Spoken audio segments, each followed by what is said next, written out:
नमस्कार. Buddha Dhamma in Marathi podcast चॅनलवर आपले परत एकदा स्वागत आहे.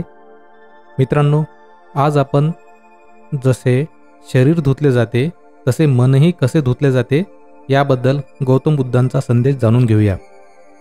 तथागत भगवान गौतम बुद्धाने बुद्धत्व प्राप्तीनंतर जवळजवळ 40 वर्षांपर्यंत भारतीय समाजाला सत्य धम्माचे, दुःखमुक्तीच्या मार्गाचे मार्गदर्शन केले. बुद्धाने जे जे सांगितले ते त्रिपिटकात सूत्रबद्ध केले आहे. ते सर्व तत्वज्ञान, विवेचन, मार्गदर्शन प्रचंड स्वरूपात आहे. सागरासमान विशाल आहे. परंतु एकदा एका आगंतुकास धम्म थोडक्यात जाणून घेण्याची तीव्र इच्छा झाली. त्याने बुद्धाला धम्माचा सार थोडक्यात सांगण्याची विनंती केली. त्यानंतर बुद्धाने त्याची धम्म जाणून घेण्याची आतुरता बघून त्याला धम्माचा सार सांगितला.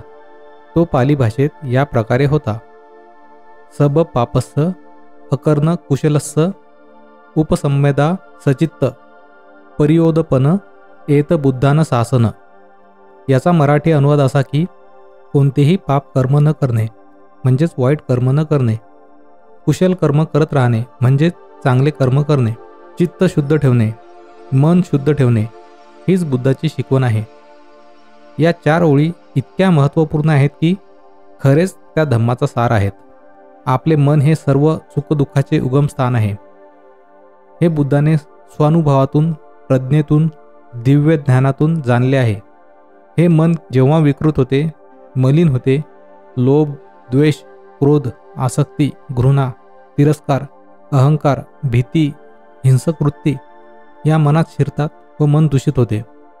यामुळे ज्या प्रकारचे मन दूषित झाले तशीच वाईट कर्म माणूस करू लागतो. मलिन मन त्याला वाईट कर्म करायला बाध्य ठरते, कारण शरीर व मनाला तसं करायची सवय पडलेली असते. म्हणून जसे मन, मनावरील संस्कार तशी कायिक, वाचिक कार्य व्यक्ती करत असतो. मनच विकाराने ग्रस्त असेल तर कृती चांगली कशी घडेल? आचार व उच्चार हे अकुशल होतील. आपण वाईटच कर्म करत राहणार. म्हणून बुद्ध म्हणतात, सुखी दुःखमुक्त व्हायचे असेल तर वाईट कामे करू नका. त्यालाच कायिक, वाचिक व मानसिक कर्म म्हणतात. सुखी व दुःखमुक्त होण्यासाठी व्यक्तीने वाईट कर्म तर करूच नये, परंतु जीवनात उत्तम, मंगलकारी, कल्याणकारी, कुशल, चांगले, पुण्यदायी कर्म केलेच पाहिजे. जीवनात वाईट कर्म न करणे जेवढे महत्त्वाचे तेवढेच उत्तम करणे हे अगत्याचे आहे. हे जीवन उत्तम, मंगल, कुशल, चांगले कर्म करण्यासाठी आहे. आपल्या कृतीने, मनाने, वाचेने इतरांचे जेवढे भले करता येईल तेवढे करायला हवे. निस्वार्थपणे धम्माच्या कार्यात वाहून घ्यायला हवे. इतरांच्या, आप्तमित्रांच्या, पती पत्नी, मुले, सगळे सोयरे, मित्र, स्त्रिया, बालके, भिक्खू यांची सेवा करणे हे कुशल कर्म होय. एखाद्याला दुःखात किंवा आजारपणात सेवा करणे हे प्रत्येकाचे कर्तव्य आहे. हेच कुशल कर्म होय. यापेक्षाही आणखी सर्वोत्तम, कुशल, पुण्यदायी कर्म म्हणजे बुद्ध धम्माच्या प्रचारार्थ तन, मन, धन आणि वेळ देणे हे होय. त्यासाठी मित्रांनो, तुम्हाला हा बुद्ध धम्म इन मराठी पॉडकास्ट आपल्या आप्तस्वकीयांना, मित्रांना शेअर केला पाहिजे. या पॉडकास्टच्या माध्यमातून आपण बुद्ध धम्माचा चांगल्या प्रकारे प्रसार व प्रचार करू शकू. बुद्ध धम्माचा प्रसार म्हणजे सत्याचा प्रसार. दुःखग्रस्त मानवांचे अश्रू पुसणे म्हणजे बुद्ध धम्माचा प्रसार करणे होय. हे सर्वश्रेष्ठ धम्मदान होय. प्रत्यक्ष, अप्रत्यक्षपणे धम्मप्रसार प्रचारात भाग घेणे हे कुशल कर्म होय.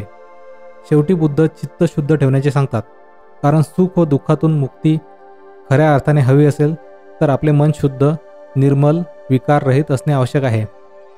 मनाची निर्मलता, शुद्धता हाच तर बुद्ध धम्माचा पाया आहे. ती प्रथम गरज आहे. हे मन अत्यंत चंचल आहे. सवयीप्रमाणे ते सतत शरीराला धावायला लावते व शरीर मनाचे गुलाम बनल्याने ते मन सांगेल तसे निमूटपणे ऐकत जाते. मनात चोरी करावी हा विचार येताच शरीर ते करायला लागते. मनात क्रोध जागला की आपण उठून एखाद्याला मारू म्हणजे शरीरावर चंचल मनाने पूर्ण नियंत्रण केले असते. म्हणून मन म्हणेल तसं आपण जीवनभर करत राहतो व दुःखात अधिकाधिक रुजत जातो. म्हणून बुद्ध सांगतात की मन मलिन होऊ देऊ नका. मन सदैव निर्मल ठेवा. म्हणजेच मनात क्रोध, आसक्ती, लोभ, घृणा, तिरस्कार, गर्व, ईर्ष्या, हिंसावृत्ती, चोरी करण्याची इच्छा आदी विकार निर्माणच होऊ देऊ नका. मनावर हे वाईट संस्कार पडूच देऊ नका. अकुशल वाईट संस्कारापासून हे मन दूर ठेवा, म्हणजेच ते आपोआप निर्मळ राहील. हे मन खरेच विकारापासून कायमचे दूर ठेवता येते. तसेच या मनावर पूर्वी झालेले वाईट संस्कार कायमचे धुवून पुसून टाकता येतात. हे अनेकांना चमत्कारिक वाटेल किंवा खोटं वाटेल, परंतु मित्रांनो, बंधू आणि भगिनींनो, बालयुवा मित्रांनो, हीच बुद्ध धम्माची मानवतेला सर्वश्रेष्ठ देण आहे. मन निर्मळ व शुद्ध कसे ठेवायचे, त्याच्यावरील कोणत्याही विकारांचा प्रभाव कसा टाळायचा, मन कसे विकारांपासून दूर ठेवायचे, हेच तर बुद्ध तब्बल 40 वर्षे सांगत फिरले. यालाच बुद्धाचा दुःखमुक्तीचा मार्ग म्हणतात. जसे शरीर धुतले जाते तसे मनही धुतले जाते व शुद्ध निर्मल केले जाऊ शकते. हाच बुद्धाने सर्वश्रेष्ठ शोध लावला. त्यालाच विपश्यना म्हणतात.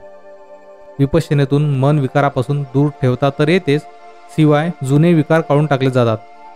हे प्रत्यक्ष विपश्यना केल्याशिवाय कळणार नाही, परंतु हे 100% सत्य आहे. यातून मुक्तीच्या महान उपायाचा आपण अवश्य लाभ घ्यावा. लाखो लोक जगभरातील तो लाभ घेत आहेत. बौद्धच नव्हे तर सर्वच धर्मातील लोक मन शुद्ध करण्याच्या या मुक्ती मार्गाने जाऊन सुखी व दुःखमुक्त होत आहेत. जर आपणास विपश्यना म्हणजे काय याबद्दल जाणून घ्यायचे असेल तर त्या पॉडकास्ट एपिसोडची लिंक या एपिसोडच्या डिस्क्रिप्शनमध्ये दिलेली आहे. मित्रांनो, मला आशा आहे की बुद्ध धम्म इन मराठी पॉडकास्टचा हा एपिसोड आपणास आवडला असेल. धन्यवाद.